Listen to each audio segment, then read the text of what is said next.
Tebi je lako. Ti imaš svoje putovanja u inostranstvo. Prijatelje širom svijeta koji ti često pišu da dođeš i posjetiš ih. Ti imaš svoje Samsonite kofere koje možeš da spakuješ u svakom trenutku i kreneš kuda te volja. Tvoj pasoš je pun pečata, a viza ovjerena. Na deviznom računu uvijek se nađe koja stotina maraka ili dolara. I meni je lako. Ja prolazim ovim gradom i zdravim se sa svakim trećim čovjekom. Kada je prenos neke važne utakmice, sa 100 strana dobijam pozive da gledam baš kod njih i meni je teško da se odlučim. Svi moji prijatelji stanuju na potezu od Marindvora do Baščaršije. A ako se neko od njih već preselio na Dobrinju, vazda se mogu zboksati pare za taksi.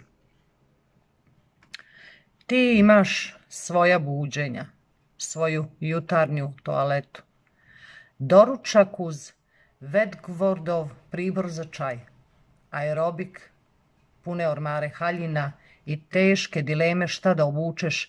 Danas imaš svoj novčanik od krokodilske kože i u svakom trenutku znaš koliko para u njemu imaš. A ja se budim. Suhim kruhom stružem preostatke sinoćnje paštete iz konzerve.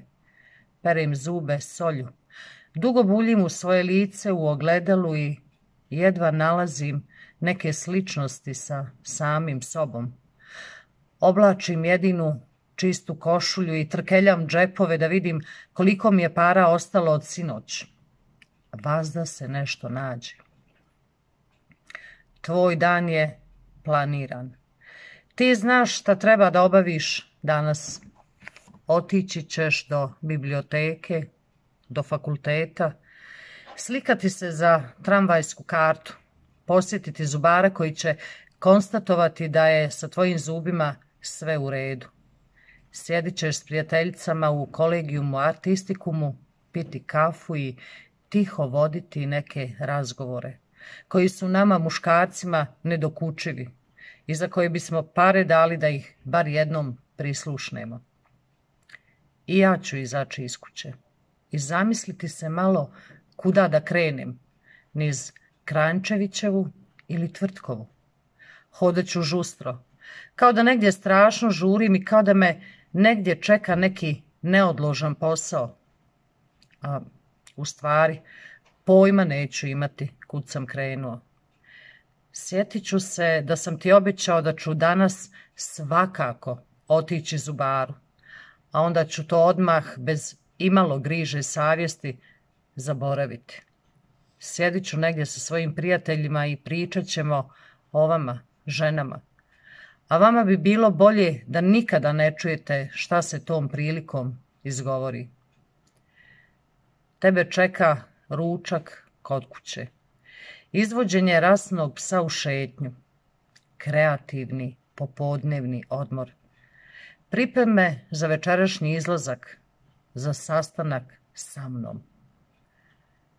Ja ću taj ručak preskočiti bez ikakvih posljedica.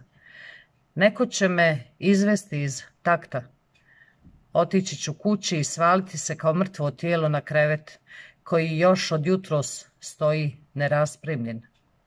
Spavat ću nekoliko sati kao klada i kad se probudim u predvečerje, neću imati blage veze je li to jutro ili sumrak što dopire kroz prozor. Plaknut ću se hladnom vodom. Pogledat ću na iskrin sat na park kafani i vidjeti da je 18:59. A kako smo sastanak zakazali u 19, svratit ću na hladan Tuborg u Korzo. Tako da ću na tramvajsku stanicu stići taman na vrijeme 19:20 da zapalim još jednu cigaretu i da te dočekam. Ti ćeš mi cijelo večer, stišćući mi grčevito ruku, gorljivo pričati o svojim nadama, a ja ću te slušati i neću te prekidati. Kad dođem do riječi, ja ću mirno i staleženo da ti izložim sve svoje strahove. Na kraju ću tebi ipak ostati tvoje suze, a meni moji strahovi. Zato kažem ti, lako je tebi, a i meni je lako.